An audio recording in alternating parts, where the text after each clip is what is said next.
Hi everyone, in this video of Accelerated Chess Dragon, we're going to be looking at a chess opening, and this is the Accelerated Dragon. So, without further ado, let's look at this opening. So, white plays e4 and black plays c5. So, the Sicilian defense. White goes knight f3, and here black plays g6. And usually this is considered the hyper-accelerated dragon, but I will actually go over that opening in a separate video. G6 is actually really just transposing into the accelerated dragon, so you'll see a lot of similarities. D4, c takes d4, knight takes d4, knight c6, knight c3, and bishop g7. And this is the accelerated dragon. Bishop to e3, knight f6, and bishop c4, both sides developing. And here, black decides to castle, and white plays bishop to b3. And this makes sense. Usually you have to be aware of this trap that many people can fall for. It's usually considered not that bad for white, but it just should be known in case someone ever plays this against you.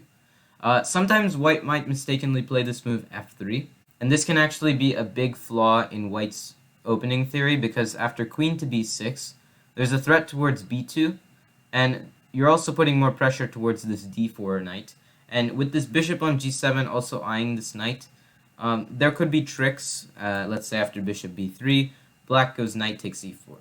And here, actually, white is actually completely okay here. White just needs to play the move knight to d5, and after queen to a5 check, this is usually where the position will really start. After c3, you need to play bishop takes d4, and after bishop takes d4, you could go perhaps knight to d6. And I would say that this position is really good for black, mainly because black is up a pawn. But white's initiative with his pieces is also definitely not bad, and both sides have good advantages in this position. So it's just something to know. It's not necessarily losing for white if you know how to play against this correctly, but it's just something you should know. Anyway, white will usually play the move bishop b3. And this is the main move, and after black plays a5, white has one of three moves to choose from. The first move is a4, the second move is castles, and the third move is f3. And we're first going to be looking at this f3 move, and it may actually be one of the most complicated moves in this entire variation. So after f3 is played, black goes d5 here. And white has three ways to combat this move. You can either play e takes d5, which is the regular move. You could play bishop takes d5, which is the second best move. Or you could go knight takes d5, which is the weakest of all three of those moves. And we're first going to be looking at knight takes d5. If knight takes d5 is played, then black will actually capture with his knight. White plays e takes d5, and now black goes knight to b4. And obviously black is trying to regain the pawn that he just lost. So with knight b4, right now he's threatening knight takes d5, and from there, maybe after that, you could start developing. You could play e5 and get some sort of good central control that way. So white is not going to, of course, let the pawn fall. So he's going to play c4. Other moves like knight to b5 could be met with just the simple a4, and black is just better from there. Even moves like bishop to f5 just developing is even fine. So c4, just defending the d5 pawn, and here a4 by black. And black's intention with this move is that if you play bishop takes a4, then black actually has this move queen to a5. And after this move, you can see that black has a ton of discoveries, mainly consisting of knight c2, which would threaten to win the rook on a1, and then white in that case would not actually be in the best scenario. So it's not really the best idea to capture on a4, instead bishop c2, avoiding the pawn for now, and black goes e5 here. And after e5 is played, the idea is to just maybe bait white into playing d takes e6 en passant, and in that case there's actually a trap. So if white actually falls for this trap by playing d takes e6, what are you going to play here as black? I encourage you to pause the video and find the answer.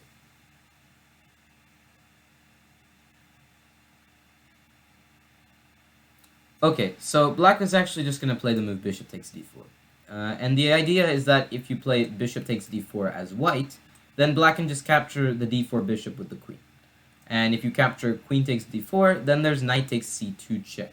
And this loses the queen, and after, say, king f2, knight takes d4, now white is actually just down 2 pieces, and this is an easy win for black. So d takes e6 is not really the best idea. Instead, knight to e2. Moving the knight back, but this allows black a very nice move. Black is going to play the move queen to h4 check, and here, bishop to f2 by white. And black now captures the pawn on c4, and I would definitely say that black is better here. He has the initiative, and he's at the moment threatening the c2 bishop. The c2 bishop is not really doing very well, and I can't really find a good purpose for the bishop, and this would just be a better position for black. You have to know that you should not really capture this pawn on a4 as white, because that could actually lose the game after knight d3 check, king to f1, and now knight takes f2. Attacking the queen and the rook, but at the same time now adding an attacker towards this a4 bishop. After king takes f2, you can play the move rook takes a4, and if white tries the move b3 to win the material back, then black can just play the move queen c5 check and now save the rook on the next move, and black is definitely standing a lot better in this position. So after queen takes c4, usually black would be considered better, but it's not really that bad for white either. So that is the end of knight takes d5. Now, there are two other options that white can obviously go for. And that's bishop takes d5, which is the second option, and e takes d5. And after bishop takes d5, white has just lost the bishop pair. Knight takes d5, and here white can take with either knight or the e pawn. And if the move e takes d5 is played, then black will go knight to b4, and now he's threatening the d5 pawn. Yet again, he's trying to win the pawn back. Knight d to e2, and here black plays e6. And after e6 is played, white has 3 moves to choose from. D takes e6, a3, and queen to d2. If queen to d2 is played, then e takes d5, bishop to d4 now is one move. The other 2 moves are castles and castles queenside. And if castle's queenside, then bishop to f5, black just develops and threatens c2. Knight d4 by white, defending the c2 pawn, but now black captures on d4, white captures on d4, and knight takes c2 by black. Bishop to c5 by white, and here we have a very interesting exchange sacrifice, which you can try. And I definitely think that this position could compensate for the fact that you are down the exchange. Black would have an extra pawn for the exchange, and he would also have a completely open c-file for which he could use to attack. So black will actually play the move d4. And after bishop takes f8, queen takes f8, knight to e4. And now, obviously, there's a threat towards the knight on c2, so bishop takes e4, f takes e4, and now black will actually play the move knight to e3. And even though white is technically up material, black does have a way of actually using this open c-file to his advantage. You can always try moves like rook c8, maybe queen to g7, queen to e5, something like that. And I would definitely say that even though white is up material, black has more threats towards the king. So instead of castling queenside, you could have also castled kingside. And if you castle kingside, then d4 by black, and now rook a to d1. If you capture on d4, then there's always the option of playing bishop takes d4, bishop takes d4, and now just the simple knight takes c2. And here, if you capture the knight, then after queen takes d4 check, it's a knight versus bishop endgame with black having the bishop, and black would be able to use the bishop a lot more easily than white can use the knight. And it's really the same thing if after knight takes c2 you play rook a d1, just you trade all the pieces with queen takes d4, queen takes d4, knight takes d4, rook takes d4, and you just activate your bishop. So just rook a d1 by white. Bishop to f5 by black, threatening the c2 pawn. White captures the pawn with the knight, defending c2. Black captures with the bishop, white captures with the bishop, and now knight takes c2 by black. And now the idea is to simply use this knight. And at the moment, black is also getting threats of queen takes d4 ready. Also, there could be some ideas of just playing rook to c8 and using the c-file. and I would say that black has a ton of useful ways of activating his pieces. So the final option is bishop d4, and if this move is played, then bishop takes d4, knight takes d4, and queen h4 check by black. Here king to f1 is played, and black will actually go knight to c6. You might be wondering, why does white actually have to move the king? And the reason is because if you play queen to f2 or g3, both moves lead to the same follow-up. Because now, after queen to f2, I encourage you to pause the video and find out what black can play that easily wins the game.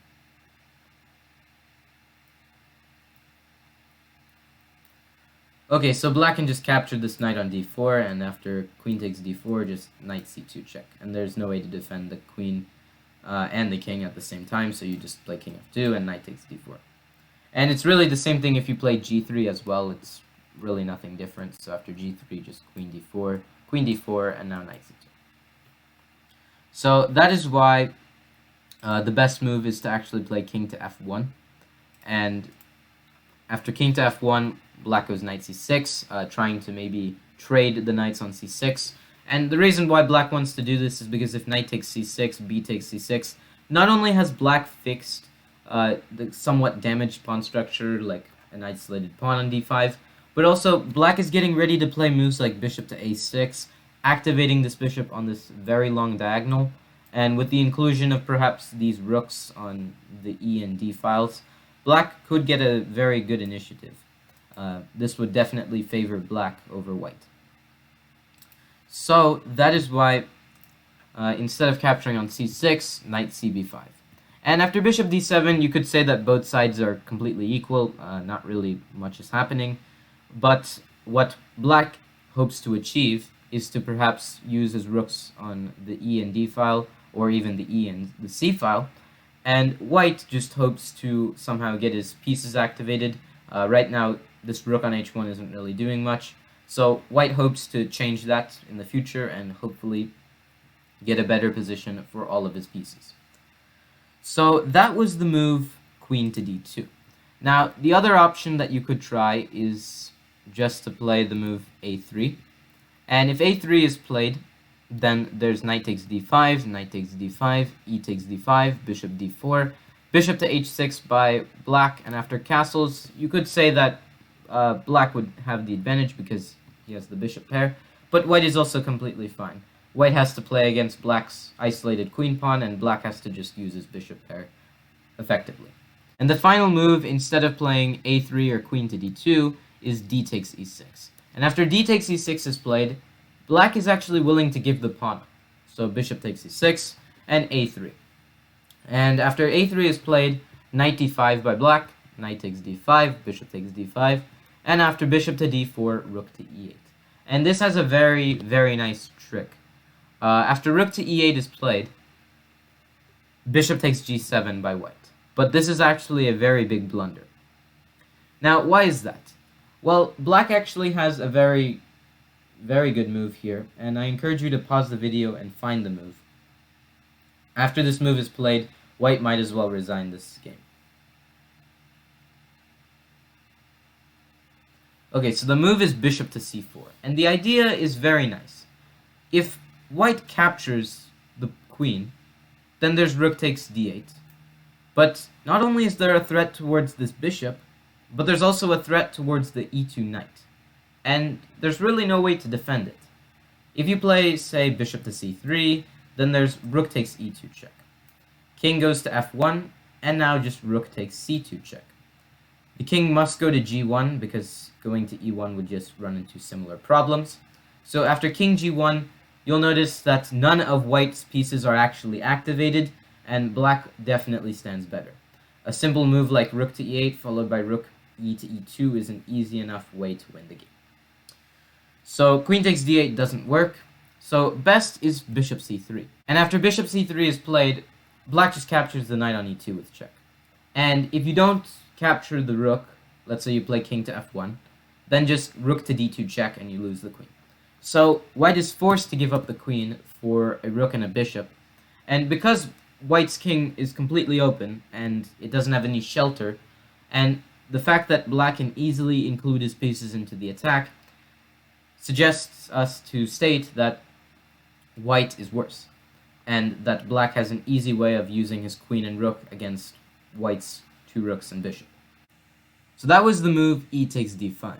Now, you also have the option of playing knight takes d5, and if this is played, then black goes f5, and we have two moves from white, c3 and knight c6. If knight c6 is played, then b takes c6, knight to b6 by white, rook to b8 by black, and after a trade of queens, rook to d1, a trade of rooks, f takes e4. And after f takes e4 is played, there's threats of bishop takes b2, but also threats of bishop g4 check later on. Here knight takes c8 is played. After knight takes c8, rook takes c8 is played by black. And the idea is that if you capture on e4, then there's bishop takes b2. And the reason why the next move that white plays is better than actually capturing on e4 is because you just have to look at the pawn structure. After f takes e4, bishop takes b2. Not only has black gotten his pawn back, but if you look at white's pawn structure, first of all, it's completely symmetrical to black, but also both sides have very weak pawns on both sides of the board. If you compare this to b3, and after e takes f3, g takes f3, you look at this from a completely different glance. You see that white has 3 pawn islands, but black actually has 4. So technically, black should be at a disadvantage here, but after a4, black hopes to maybe exchange a couple of more pawns and perhaps get rid of some of his weaknesses. So after a4, you could say that it's a double-edged position. It's not really easy to determine who's winning, but it just depends on whoever plays better in the endgame. So that is why you could also go c3. And after c3, f takes e4, f takes e4, e6 by black. And yet again, in this variation where white plays f3 on move 9, black is completely okay with sacrificing the d5 pawn. And it's basically the majority of this entire variation. You just sacrifice the pawn and you get tons and tons of initiative for it. So knight f4, knight takes d4, c takes d4, and here black just trades the pieces off. Bishop takes d4, queen takes d4, and after queen takes d4, bishop takes d4, rook takes f4. You might be wondering, after one point or another, can't white ever play this move knight takes e6? Well, yes, he can, but this allows queen to h4 check, and now if you play the move g3, then queen takes e4, threatening the rook, and also the knight on e6. And if you play the king to d2, then just bishop takes e3 check, and then bishop takes e6. And if you go king to e2, then this is an easily winning game after just simply queen to g4 check. There's an attack towards this e6 knight, and, well, there's really nothing that white has now. So it's not a good idea to capture on e6. Instead, you just trade all of this off. And after castle's queenside, black has an option between capturing on e4 and also just playing bishop to d7. And which one do you think is better? Capturing on e4 or playing bishop to d7? The correct answer is to actually develop the bishop to d7. The reason is because you can always capture that pawn on e4 at one point or another, and that's that. But you cannot ever, after you play rook takes e4, you can never really develop your pieces with all of that trouble. What am I saying? After rook takes e4, black is simply in a terrible position after bishop to c3. And why is this bad? Well, because black cannot develop this bishop on c8. It's stuck in for most of the game, and with white easily activating his rook, say to d8, maybe bringing the other rook over to f1, it gives you the question, what is black really doing with these pieces? So you should actually just develop the pieces before capturing a pawn. And also, another thing is, let's say you play the move e5 as white, black can now just play bishop c6. And if you compare black's bishop to white's bishop, there's obviously tons of differences. Black's bishop can control this entire diagonal. White's bishop is staring at basically nothing. Black's bishop is completely active, and you can already see where its targets are. White's bishop, it's hard to see that at the moment. So you can definitely see that it's better to develop pieces and then capture material than to capture material first and then being unable to play with a specific piece or pieces. So that's why bishop d7 should be played, and after this you could say that black could be slightly better, considering that he actually has somewhat of a better position. I mean, he can just bring the bishop to c6, he can bring this rook over to c8, and black's position is just easier to play than white's. So that was the move knight takes d5, and in general that was just the move bishop takes d5. Now the final move to consider is what happens if e takes d5 is played. Well, if e takes d5 is played, then black goes knight b4, white goes knight de2, and here black plays a4. And here white has two options to choose from, either knight takes a4 or bishop takes a4. If bishop takes a4 is played, then there's knight f takes d5 by black, bishop to f2 by white. If you don't move the bishop, then there's just too much pressure towards the c3 knight, and the c3 knight also defends the a4 bishop, so that's another thing. After bishop to f2, just knight takes c3, knight takes c3, check on d1, king takes d1, and black has two ways he can actually continue this. One way is to play rook d8 check, and after king e2 just go bishop f5. Another way is to, after king e2, just play bishop c3, capture on a4, get your pawn back, meaning that now you have equalized in material, and I could say that black could definitely have a good potential in this position, but at the same time you could also just play bishop to f5 and just get an attack that way. So that was bishop a4, the other move is knight takes a4, and after this move is played, knight f takes d5, bishop to f2, bishop to f5, and here this is where a lot of complications happen. You have two moves here as whites, a3 and castles. If you castle, then there's b5, and after knight a c3, because knight c5 would just allow bishop takes b2, and you're not really doing much with your knight on c5. So knight a c3, knight c3, knight c3, queen d1, rook f takes d1, bishop takes c2, bishop takes c2, knight c2, attacking the rook on a1, and after rook a c1, there's nowhere you can really move your knight that also defends the b5 pawn, so black plays bishop c3. And the idea is that if b takes c3, then black will just go knight a3, defend the pawn, and black has tons of targets later on in the future. But after rook c2, black just goes bishop f6, there's a target on a2. Many good threats could be something like rook a6, rook fa8, and attack the a2 pawn, etc. Maybe even go b4 and bishop c3 if b3 is ever played. So I guess you could say that black has a clearer way of playing this position. Now, after bishop f5, you could have also gone a3. And after a3 is played, this is where the things become complicated. Black here can play the move knight takes c2 check. White goes bishop takes c2, and here black plays the move queen to a5 check. And the reason why this is so complicated is because black has to give up a ton of material only just to equalize the position. So here after queen a5 check, if you go knight a c3, then knight takes c3, and after knight takes c3, just bishop takes c3 check. We can even show it like knight a c3, knight takes c3, knight takes c3, bishop takes c3, b takes c3, and after queen takes c3. After all of this is said and done, once you move the king, just bishop takes c2, and that's just it. If you notice the material, you can see that black is up a pawn, but he also has a lot more control over the d-file, and you could definitely say that black has the initiative here. So knight a c3 is one move to consider that would just leave black up a pawn, but white is not actually going to give up the material all so easy. So white plays b4, and here black plays knight takes b4. And the idea is that if you do any other move other than capture the knight, then you're basically going to lose material to discoveries. So a takes b4, queen takes b4 check, and here if you move the king to f1, then there's just bishop takes c2, and if you play queen takes c2, then bishop takes a1, and then black has an advantage. So white goes queen to d2. Hoping to trade the queens, which black obliges to, capturing the rook is now black's next idea.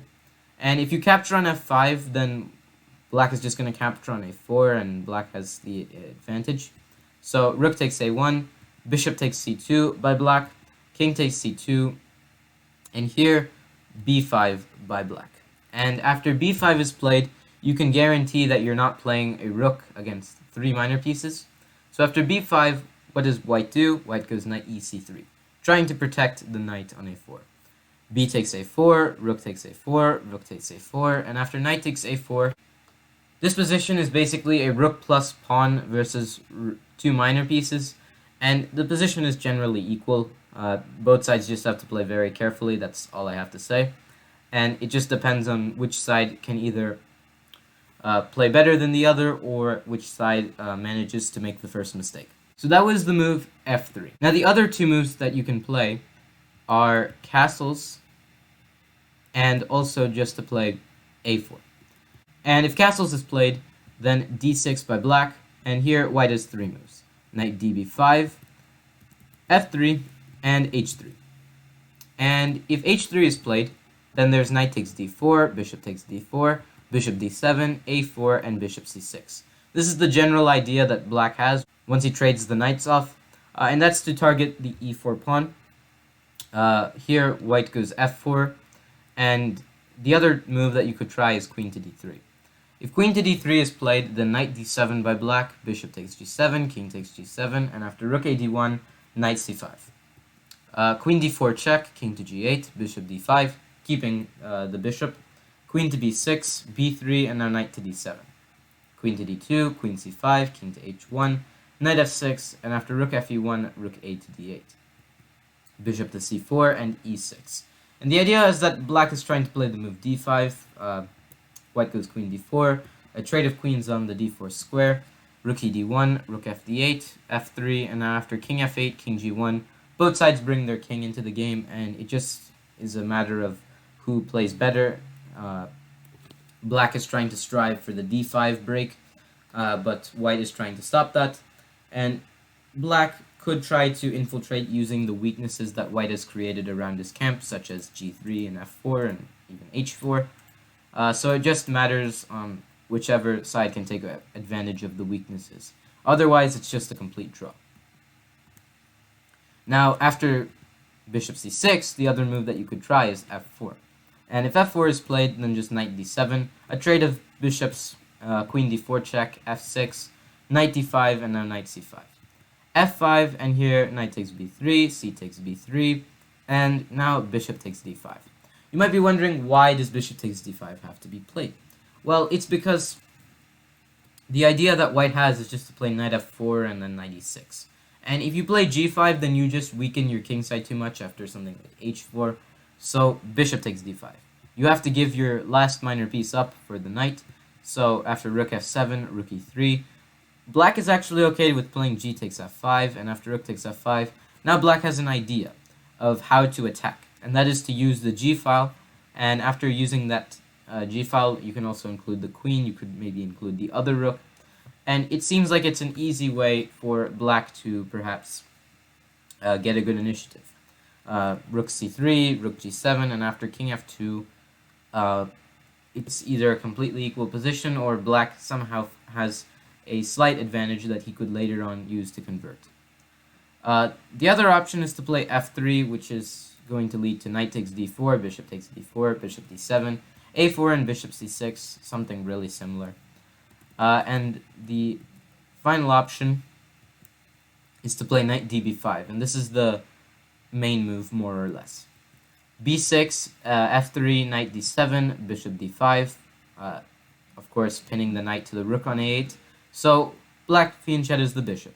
Queen d2, knight c5, maybe hoping to trade bishop for knight and maybe get a grip towards either d4 or b4, but black is not going to get that so easily. Rook a d1, queen d7, a4, rook a c8, rook fe1, and now knight to b4. So black has a very nice grip towards the b4 square with his knight and pawn, and after b3, bishop takes d5. Here you can choose which way you capture. You could either capture with the knight, and this would result in a crazy position where black goes knight takes e4, white goes f takes e4, and now rook takes c2 by black. And this isn't losing. What white must do is he must capture on e7, eliminate the defender of this d6 pawn. Queen takes d7, and now go queen takes d6. Otherwise, the queen would be trapped, and white would just lose his queen. And after queen takes d6, perhaps black could either trade, maybe he could even play queen takes d4. It depends on really what happens later on in the game. So, after bishop takes d5, the other option is to play e takes d5, after which just queen to f5 by black, targeting c2, and maybe hoping to get some attack on the king side by playing h5 and h4 later on in the game. So that is the move castles by white. And the final move, and this is the main move by white, a4. Black goes knight g4, and the threat is to play knight takes e3 and get rid of the bishop. So queen takes g4, knight takes d4. And it's really good that you get rid of the dark squared bishop as black, because usually that bishop is used to attack a lot in the accelerated dragon. And if you've ever played the accelerated dragon or the Sicilian defense in general, then you know what I'm talking about. Queen to h4, trying to perhaps play the move bishop to h6, but d6 by black. And black is trying to develop his bishop on c8, maybe trying to play bishop to e6, something like that. Knight d5, and here rook to e8, defending the e7 pawn, rook to d1, knight takes b3, bishop to b6 now. Queen to d7, and c takes, and now rook to a6 by black. Getting away from ideas like knight c7, which would try to fork both rooks. Bishop to d4, and now queen to d8. Black plays the move queen to d8 with the idea of now trying to develop the bishop, because the queen was blocking the bishop in. Castles by white, bishop e6 by black, bishop takes g7 by white, king takes g7, knight f4, and here black actually plays the move queen to c8. You could capture on b3, and definitely the engine does favor that. It just gives white an easier way to attack. So queen c8, rook d3, rook c6, queen g3, and after f6, this is the end of the variation, where white's idea is to basically try playing something like bishop f7, try to target the b3 pawn, and instructive game, Zoltan Almasi versus Vladimir Kramnik. So that is the end of the variation, and I hope you all enjoyed the video, and if you have any suggestions or feedback for me, please let me know in the comments section, and stay tuned for more chess.